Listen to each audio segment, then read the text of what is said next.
seller penanggapnya ya ada. Memang orang goblok tuh kayaknya jumlahnya banyak gitu. Oke, gitu ya. Ini hanya untuk berbagi pengalaman sedikit karena saya mengalami itu masa Pak Harto. Kalau adik-adik belum lahir kan sekarang semester berapa ini? Semester 3 ya. Mungkin lahirnya tahun 2000-an ya. Oh, mungkin belum 2001 2002 adik-adik. Jadi pasti nggak ketemu itu dengan Orde Baru itu. Tahunya sekarang udah merdeka ya, merdeka karena udah bebas ngomong, udah bebas. Kalau dulu nggak ada kebebasan. Satu, yang kedua nggak ada pembangunan. Ya ada sih. Kamu lihat jalan tol tuh baru sekarang. Orang Jawa, ya yang Jawa Tengah maksud, itu membayangkan tol tuh kayak di bulan sana. Karena yang tahu tol itu hanya Jabotabek, jalan tol Jagorawi, hanya itu jalan tol, sama sedikit di mana. Jadi orang ngebayangin rest area tuh kayak apa itu nggak bisa. Kalau sekarang kan enak banget tuh. Dari Banten sampai Banyuwangi udah ada jalan, ya mungkin belum sampai Banyuwangi jalan. Tapi artinya di mana-mana tuh udah rest area.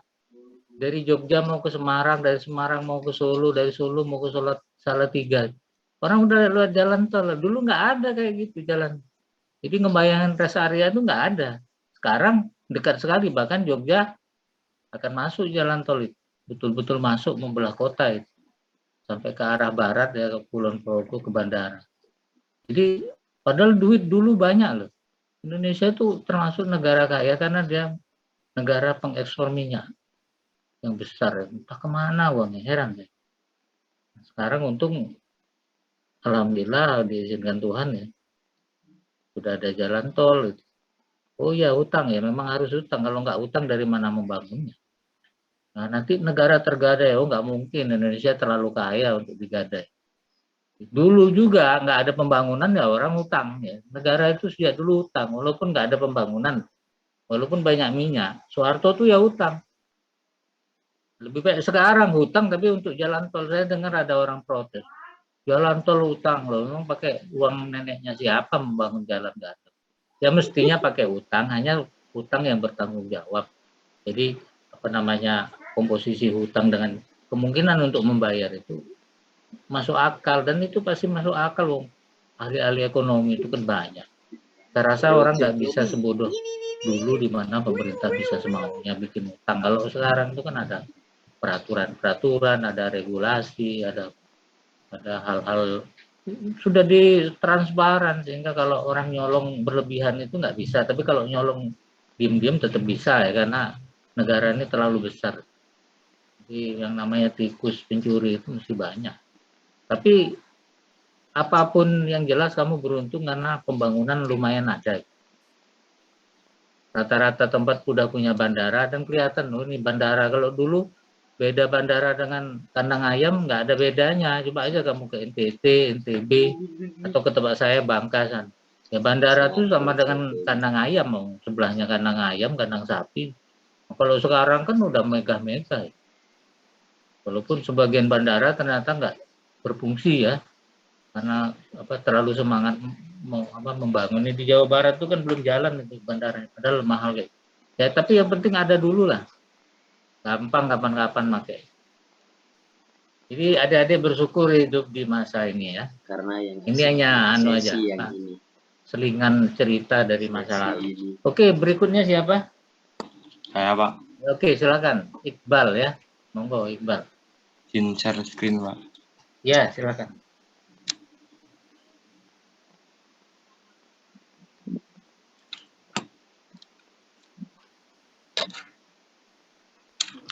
Oke, apakah sudah Pak?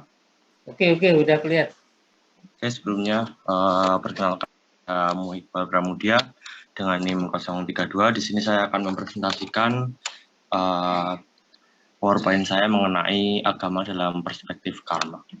Nah, yang pertama mengenai pokok pikiran Karl Marx ya tentang agama. Nah, Marx sendiri tidak memiliki studi khusus tentang agama sebagaimana dengan Max Weber atau Emil Durkheim. Pokok pikirannya tentang agama sendiri itu tercecer dalam berbagai tulisan yang mengkritik tentang masyarakat kapitalis. Nah, masuk aja mengenai pokok pikiran Karl Marx tentang agama. Yang pertama itu Marx mengatakan bahwa agama merupakan suatu alienasi. Marx sendiri mengatakan agama sebagai suatu alienasi merupakan bagian dari kritiknya terhadap masyarakat kapitalis yang telah menimbulkan alienasi dalam diri kaum buruh. Sebagaimana sistem ekonomi kapitalis telah menyebabkan buruh teralienasi, demikian juga agama telah membalikkan perhatian manusia dari suatu real dunia dan mengarahkannya kepada dunia sesudah kematian. Langsung saja selanjutnya, agama sebagai ideologi ya. Marx sendiri mengatakan agama sebagai ideologi karena pada kenyataannya hal yang mengenai kenyataan manusia itu dibalikkan oleh agama sendiri. Marx mengatakan bahwa sebenarnya manusialah yang menciptakan Tuhan, bukan Tuhan yang menciptakan manusia. Agama telah membalikkan semua kenyataan dengan mengatakan bahwa Tuhanlah yang menciptakan manusia. Nah, dalam hal ini agama disebut sebagai ideologi ya karena banyak kenyataan mengenai manusia yang dibalikkan. Hal ini terjadi karena masyarakat terbagi ke dalam sistem-sistem kelas. Manusia melihat dirinya sebagai makhluk yang ditentukan oleh kekuatan yang berada dari luar dirinya, yakni oleh kaum kapitalis, dan bukannya sebagai makhluk yang menentukan hidupnya sendiri. Selanjutnya yaitu agama sebagai candu masyarakat. Nah, dalam hal ini Marx mengatakan bahwa agama memiliki ciri menghibur dan candu bagi masyarakat. Maksudnya apapun penghiburan yang diperoleh melalui agama untuk mereka yang menderita, tertekan, tetapi berantu bersifat sementara. Seperti maksudnya adalah ketika agama itu mengatakan seperti tadi teman-teman saya sudah mempresentasikan bahwa ketika ada masalah, agama mengatakan bahwa kembalilah kepada Tuhan dan tidak dengan berusaha. Maka dari itu agama disebut sebagai candu. Nah, candu ini berarti seperti obat bius, tidak memecahkan persoalan sesungguhnya, tetapi memberikan jalan keluar yang bersifatnya sementara supaya orang bisa bertahan dalam penderitaannya. Jadi agama sesungguhnya memainkan peranan penting di dalam mengabadikan kondisi-kondisi yang menciptakan penderitaan-penderitaan itu. Selanjutnya, agama dan legitimasi atas penderitaan. Nah, Marx mengatakan sebagai satu kekuatan yang bisa memberikan hiburan dan membuat orang mampu bertahan dalam penderitaannya, agama di sini juga digunakan untuk meyakinkan kelas-kelas sosial untuk mengatakan bahwa kekuasaan yang dimiliki berasal dari otoritas Tuhan. Selanjutnya adalah penghapusan agama. Berdasarkan malapetaka yang dibawa oleh agama yang seperti disampaikan oleh Marx tadi, Marx akhirnya menegaskan bahwa agama harus dihapus sebagai kebahagiaan yang bersifat ilusi sebelum mereka mencapai kebahagiaannya sebenarnya. Namun, oleh karena agama adalah produksi kondisi sosial masyarakat, maka ia tidak akan dihapus. Jadi, menurut Marx, salah satu cara menghapusnya adalah meniadakan kondisi yang membawa penderitaan bagi manusia. Maka dari itu pembentukan negara komunis menurut Marx akan dengan sendirinya menghapus agama di atas muka bumi, karena kan komunis sendiri segala sesuatu ditanggung oleh pemerintah dan menimbulkan suatu kebahagiaan yang kemudian orang secara tidak langsung akan melupakan tentang agama. Selanjutnya adalah kritik mengenai pandangan Marx terhadap agama. Yang pertama adalah agama sebagai ideologi ya. Dalam hal ini pengkritik mengatakan sebenarnya agama bisa saja digunakan untuk melakukan hal yang dituduh oleh Marx. Bila agama adalah alat untuk menguasai orang tertindas ya, maka mestinya agama dianut oleh para penguasa. Tetapi realitasnya adalah agama banyak sekali dianut oleh orang-orang bawah. Kemudian agama dan penindasan kaum proletariat. Nah, Marx tidak pernah memberikan satu argumentasi akademis tentang agama, tapi selalu mengaitkannya dengan implikasi politis di dalamnya. Misalnya masyarakat tanpa agama atau penghapusan agama tadi. Melihat dari kalau perspektif Marx tadi kan penghapusan agama itu dilakukan dengan masyarakatnya bahagia atau semua kebutuhannya ditanggung oleh pemerintah. Tapi melihat dari negara yang paling maju, kelihatannya peningkatan sekularitasnya tidak serta-merta merupakan lonceng kematian bagi agama. Yang terakhir, agama dan perkembangan ekonomi. Menurut agama sebagai opium bagi masyarakat yang tidak memiliki pengaruh bagi ekonomi. Namun dalam kenyataannya, melihat dari negara timur mengalami kemajuan karena agama yang dianutnya. Kemudian negara Protestan atau negara yang beragama mengalami pertumbuhan pesat yang menunjukkan bahwa agama memiliki pengaruh terhadap ekonomi. Oke, mungkin hanya itu saja. Terima kasih. Assalamualaikum warahmatullahi wabarakatuh. Oke, terima kasih Mas Iqbal. Jadi ini juga perlu saya tambahkan dikit ya mengenai kalau kita belajar teori. Kita belajar teori Marx, tapi jangan sampai mengira bahwa cara berpikirnya itu menjadi parameter kebenaran nih. Atau kita angkat dia dari teori menjadi agama atau ideologi. Karena ada orang yang belajar Marx kemudian menjadi Marxis ya. Belajar Marx tapi lalu jadi Marxis. Nah, terutama orang-orang yang galau ya karena tertindas ya, orang-orang miskin itu memang godaan untuk kemudian mencari ideologi selain agama yang bisa membawa perubahan itu besar sekali. Jadi Nabi Muhammad juga bilang, Bang, kemiskinan itu mendekati pada kekafiran ya. Jadi tantangan orang ketika menjadi miskin adalah dia kemudian berpikir bagaimana Tuhan itu ada, karena dia nggak adil ya membagi-bagi rezeki itu nggak adil, sehingga Tuhan itu harus dilawan karena ternyata Tuhan itu adalah kawan-kawannya orang-orang kaya gitu. Jadi itu sebabnya mengapa ideologi Marxisme ini laku keras di negara-negara yang terbelakang yang miskin. Dan itu jawabannya kenapa komunisme itu kemudian lama-lama hilang ketika masyarakat itu menjadi tidak miskin lagi. Misalnya Rusia ya, Rusia sekarang kan negara maju, itu berbeda dengan di masa Uni Soviet. Memang itu negara besar ya, bukan besar tapi maha besar karena Soviet yang dulu ya, bukan Rusia yang sekarang. Rusia sekarang kan hanya meliputi Rusia plus beberapa lagi negara non Rusia sebenarnya kayak Chechnya masih masuk. Tapi dulu tuh Rusia itu sampai ke Asia Tengah segala. Di wilayah-wilayah yang mayoritas muslimnya sangat luas karena Rusia itu ingin sampai ke selatan sampai ke lautnya ya, sehingga dia juga berusaha untuk menundukkan Afghanistan walaupun gagal.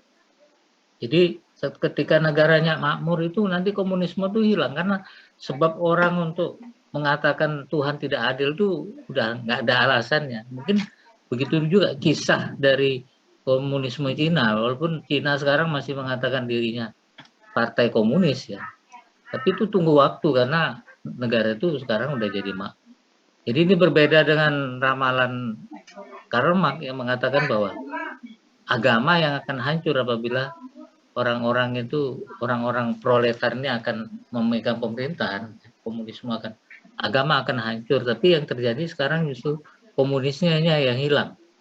Ini menarik ya, tebak-tebakan teoritik itu menurut saya menarik. Dan kalau kemudian ada kritik terhadap Karl Marx, saya rasa justru teori ini besar itu karena dikritik. Kalau nggak ada yang kritik, berarti teori itu dianggap nggak ada. Lah. Jadi yang membesarkan Marx ini sebetulnya musuh-musuhnya. Semua orang tuh menyerang dia, akhirnya menjadi besar deh, jadi populer, jadi viral. Tidak ada teori yang paling memiral di dunia sosial kecuali teori Marx.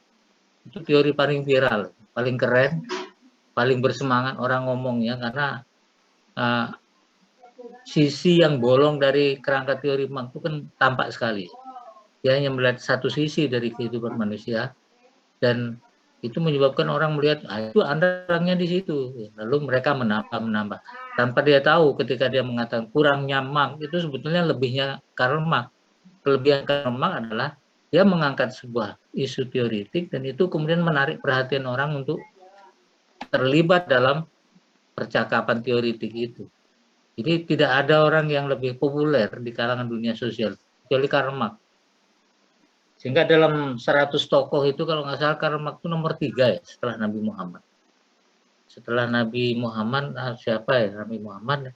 Pokoknya Karl Marx tuh 5 teratas ya, saya lupa urutannya. Ada tuh 100 tokoh paling populer di dunia itu, yang dulu diterbitkan oleh Pustaka Jaya. Ya karena memang namanya itu memang disebut semua orang, dan tidak mungkin orang berbicara ilmu sosial tanpa menyebut Karl Marx. Dan satu lagi nama mungkin Max Weber, karena Max Weber ini rivalnya Karl Marx ya, karena dia melihat realitas itu berseberangan seperti Karl Marx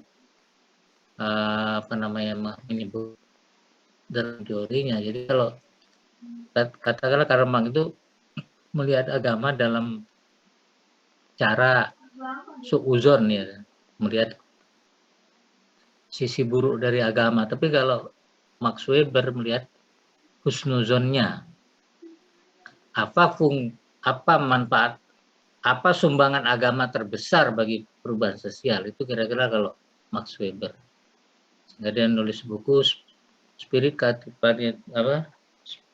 Etika Protestan dan Spirit Kapitalisme. Jadi kapitalisme itu muncul karena cara menafsirkan agama yang positif dalam diri seseorang sehingga menimbulkan semangat dia untuk mempunyai prestasi. Jadi itu cara pandang Max Weber ya. Nanti 2 minggu lagi kita akan ketemu bagaimana Marx itu dilihat dari atau melihat dunia dari sebaliknya Karl Marx, yakni Max Weber. Ketika berbicara tentang sisi baiknya agama. Kalau Karl Marx itu sisi buruknya agama. Tapi gini, kalau saya kok nggak yakin ya Karl Marx itu anti agama. Menurut saya kurang tepat. Marx itu nggak suka ketika agama itu jadi ideologi atau agama itu dipelintir. Ideologinya pelintiran terhadap agama. Tapi agama sebagai pembebas saya rasa itu sesuai dengan kerangka teori. Karena progresivitas masyarakat Arab di bawah Nabi Muhammad itu kalau diteliti pakai Karl Marx kan pas banget, karena Nabi Muhammad itu kan berjuang atas nama orang miskin. Bahkan orang-orang pertama yang memeluk agama Islam itu kan orang-orang miskin, kayak Bilal dan seterusnya. Jadi agama sebagai pembebas itu rupanya luput dari perhatian Marx. Tapi saya rasa bukan luput, para penafsir Marx ini yang kedobolan itu ya, salah memahami Marx. Menurut saya Marx itu positif kok tentang agama itu. Nanti kalau di akhirat saya mau jadi saksi yang membela Karl Marx. Waktu dia nengok agama itu, dia bilang agama itu baik kecuali kalau Anda gunakan agama itu untuk menipu orang. Ya. Gampangnya Karl Marx itu marah dengan para penipu itu, bukan pada agama. Dia nggak ngomong agama kok. Ini kan udah dibilang agama, tidak ada buku Marx yang menulis khusus tentang agama. Dia hanya nyenggol-nyenggol ketika berbicara hal lain yang penipuan-penipuan pihak lainnya. Lalu ada segelintir agamawan, yakni kalangan gereja yang berkolaborasi dengan kekuasaan dan pemilik pabrik untuk menindas para buruh, hanya itu sebetulnya. Tapi kan disikat kan agamawannya, bukan agamanya. Karl Marx tuh nggak tertarik ngomong Tuhan, wong dia nggak punya Tuhan. Jadi dia nggak nyenggol-nyenggol Tuhan. Oke itu ya. Oke, berikutnya barangkali ini saya rasa menarik sekali kalau adik-adik bisa mengangkat lagi aspek-aspek. Saya rasa apa yang disampaikan oleh teman-teman tadi oke-oke semua ya. Cerita tentang Marx, nanti adik-adik bisa memperkaya dengan berbagai bacaan lain, karena bacaan-bacaan sosiologi tentang Karl Marx ini udah berlimpah ya. Banyak sekali tersedia. Mungkin studi dalam bentuk jurnal di Google juga banyak. Tinggal diketik aja. Teori Karl Marx PDF gitu, ketiknya nanti kan keluar sendiri. Tinggal dibaca, dilihat, diperkaya. Nah. Oke, gitu ya. Masih ada yang tertarik lagi untuk maju? Saya, Pak. Oke, silakan. Novi ya? Iya. Ya, oke, silakan Novi. Novi. Izin share screen, Pak. Iya, betul ya. Silakan. 012.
Oke, kita nunggu Mbak Novi. Kalau kesulitan nge-share bisa dikirim ke Google Group, ke WA Group nanti biar saya nge-share nggak apa-apa.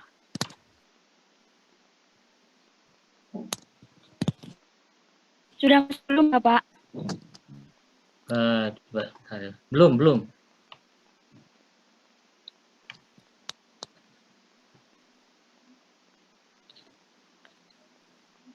Kirim ke WA Group ya nggak apa-apa, nanti yang nge-share saya.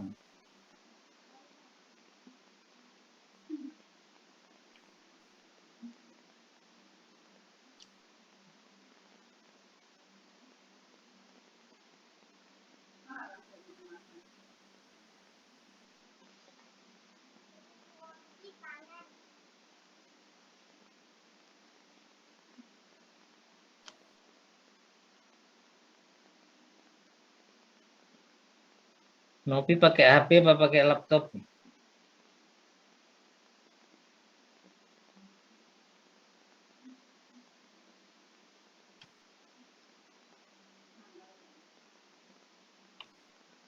Mungkin ada masalah teknis ya, Novi ya. Ya nggak apa-apa. Kalau ya gimana? Udah bisa, Novi?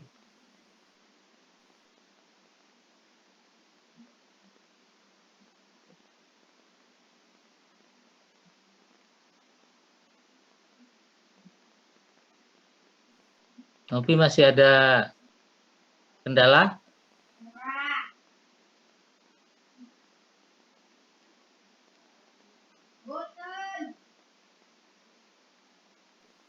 Maaf, Bapak, sebelumnya ini malah terjadi kendala, Bapak. Oh iya. Kalau nggak dikirim ke WA Group.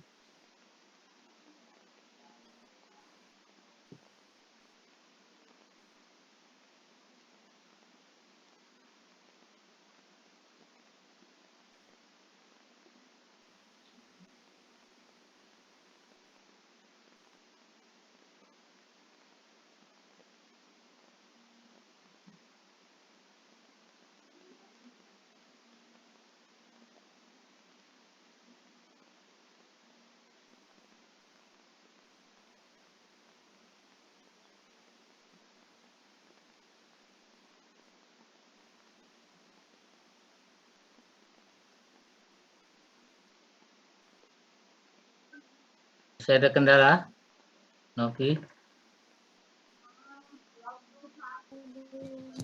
Ini ada kendala nggak bisa share screen, Bapak. Tadi saya sudah ngirim di grup kelas. Oke, di WA Group ya, coba. Oke ya, ini ya, ntar ya. Saya download dulu.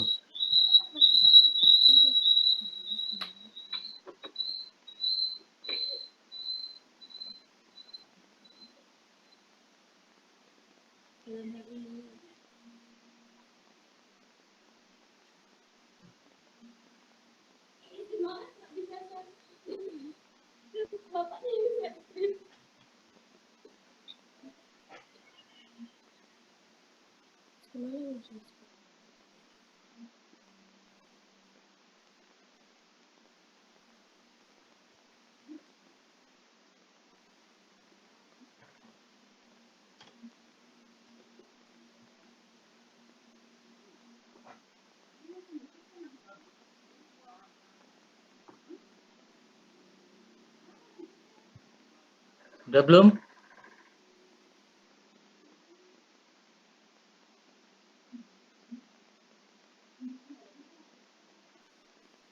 Masih loading, Bapak. Belum masuk? Sudah, Pak. Sudah kah? Sebelumnya, Assalamualaikum warahmatullahi wabarakatuh. Sudah masuk, Bapak? Sudah ya, silakan. Novi Baik, sana. sebelumnya Assalamualaikum warahmatullahi wabarakatuh. Saya Novisana Inaba akan mempresentasikan tentang agama dalam perspektif Karl Marx. Slide selanjutnya, Bapak. Ya. Sekilas tentang tokoh Karl Marx. Karl Marx lahir di Jerman pada tanggal 5 Mei 1818. Memperoleh gelar doktor dalam bidang filsafat di Universitas Berlin. Karirnya dimulai ketika ia bekerja sebagai penulis koran yang terkenal kritis dan radikal. 10 tahun kemudian ia diangkat menjadi editor. Menerbitkan beberapa karya yang dianggap sulit dipahami seperti The Economic Philosophy Manuscript of 1844. Pada tahun 1845, Marx diusir oleh pemerintah Prancis yang kemudian pindah ke Belgia dan bergabung dengan kelompok radikalisme internasional yaitu Liga Komunis. Pada tahun 1849, mulai mengundurkan diri dan fokus pada studinya mengenai kapitalisme. Studinya itu menghasilkan 3 jilid buku yaitu Das Kapital. Selanjutnya pada tahun 1864 kembali bergabung dengan sebuah gerakan buruh internasional. Selanjutnya Bapak. Teori Karl Marx mengenai konflik sosial. Menurut Karl Marx, konflik sosial adalah pertentangan segmen-segmen masyarakat guna merebut aset-aset yang bernilai.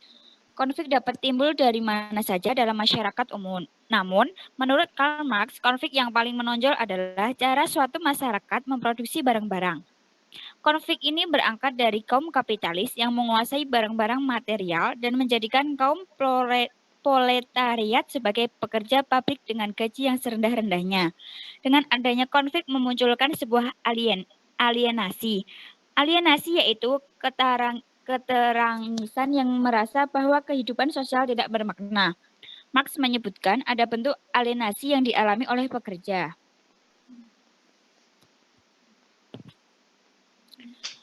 Bentuk-bentuk alienasi pekerja. 1. Alienasi dari pekerjaannya. Marx menyebutkan bahwa kaum kapitalis menjadikan manusia sebagai mesin dalam memperkerjakannya di mana suara dan pendapat proletariat tidak pernah didengar oleh mereka. Kedua, alienasi dari hasil pekerjaannya, Marx berpendapat bahwa kaum proletariat dirugikan oleh kaum kapitalis di mana produk yang dibuat oleh proletariat tidak menjadi milik mereka, melainkan menjadi milik kaum kapitalis untuk dijual guna mendapatkan keuntungan. Ketiga, alienasi dari pekerjaan lain. Marx berpendapat bahwa kegiatan industri harusnya dilakukan bersama-sama. Namun, kenyataannya sistem kapitalis menjadikan pekerjaan dilakukan sendiri-sendiri. Yang keempat, alienasi dari kemampuan manusiawinya. Sistem kapitalisme mengasingkan para pekerja dari kemampuan manusiawi mereka. Marx berpendapat bahwa kaum proletariat tidak bisa bergerak bebas atas dirinya. Next, Bapak. Karl Marx berpendapat bahwa konflik ini dapat diatasi dengan kaum proletariat harus menyadari diri sebagai orang-orang yang tertindas. Kemudian juga harus mengelompokkan diri dalam suatu wadah seperti organisasi buruh.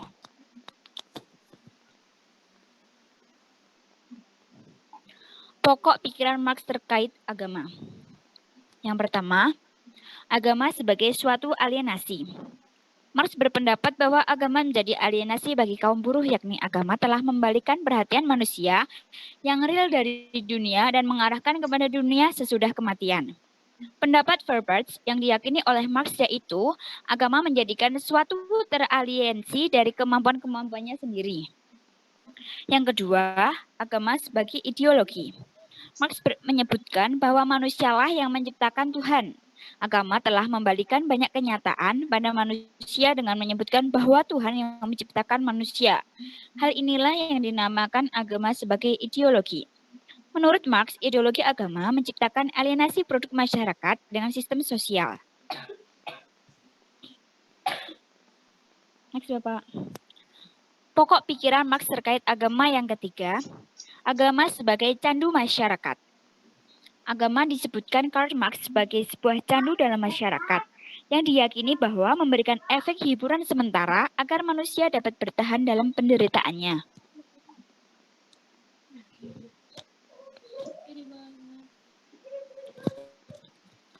Dalam hal ini, sebenarnya Karl Marx baik dalam menyampaikan pandangannya dalam membela kaum buruh, tetapi pandangan mengenai agama Karl Marx tidak didasari dari studi yang mendalam mengenai agama. Oleh karena itu, Karl Marx memandang sebelahnya melihat agama untuk mengkritik kaum kapitalis. Kenyataannya, agama juga berfungsi dalam menyelesaikan banyak permasalahan dalam hidup para pengkritik. Karl Marx juga berpendapat jika agama sebagai ideologi manipulatif untuk kaum tertindas, semestinya banyak kaum penguasa yang memeluk dan tidak ingkar pada agama. Nyatanya hal ini tidak banyak berlaku pada kaum penguasa. Sekian dari saya. Wassalamualaikum warahmatullahi wabarakatuh. Oke, itu tadi dari Novi. Mungkin masih ada? Oke, kalau enggak mungkin. Pak, boleh Pak? Oh iya, ya, silakan kalau masih ada. Oke. Arsyad ya. Iya Pak. Izin Ya, share screen nih Pak. Ya, silakan.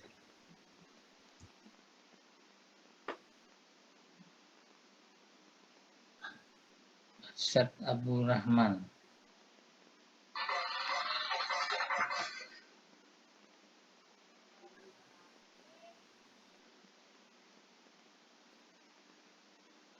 Oke, ya udah kelihatan.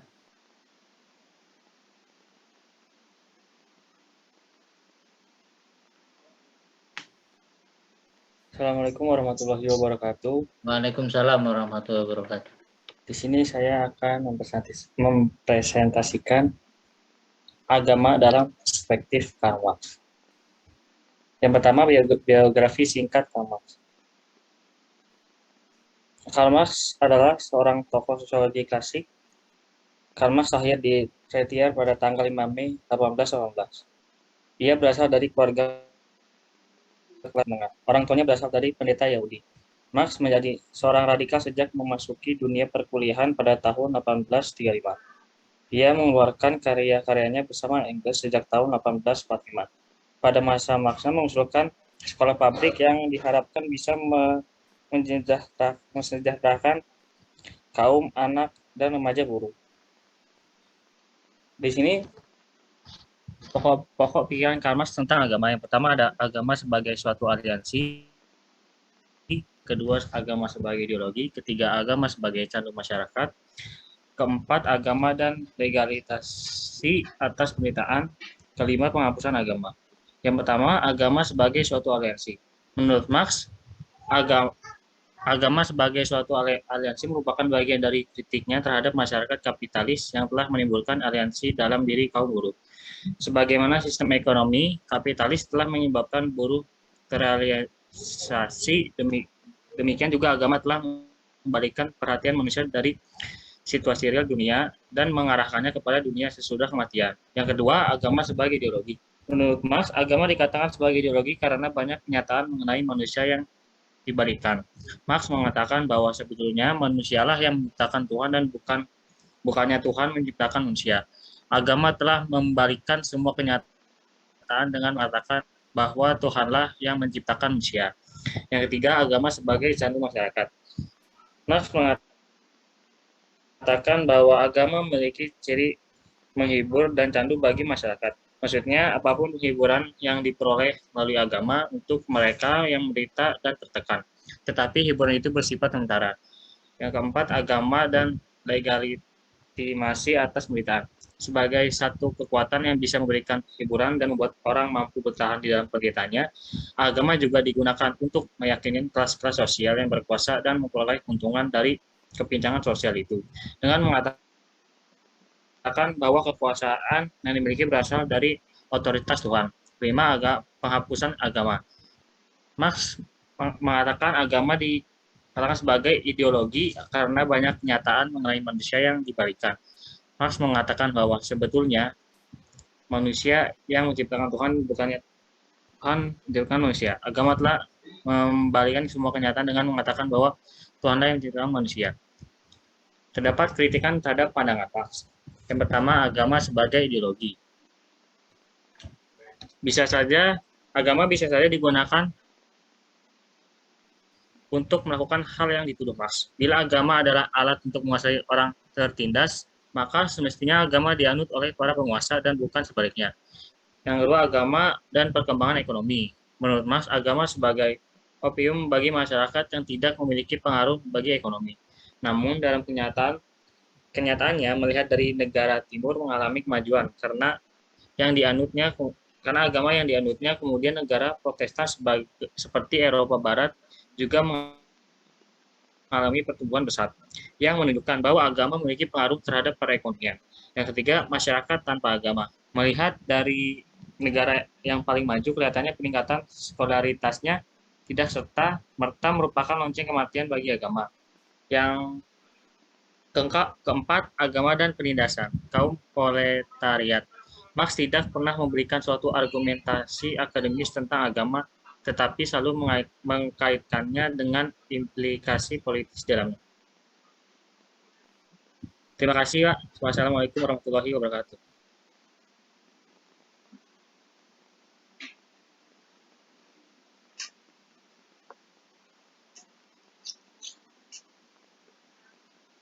Oke, terima kasih Muhammad Arsyad atas presentasinya dan juga teman-teman yang lain. Ini udah 5 orang ya.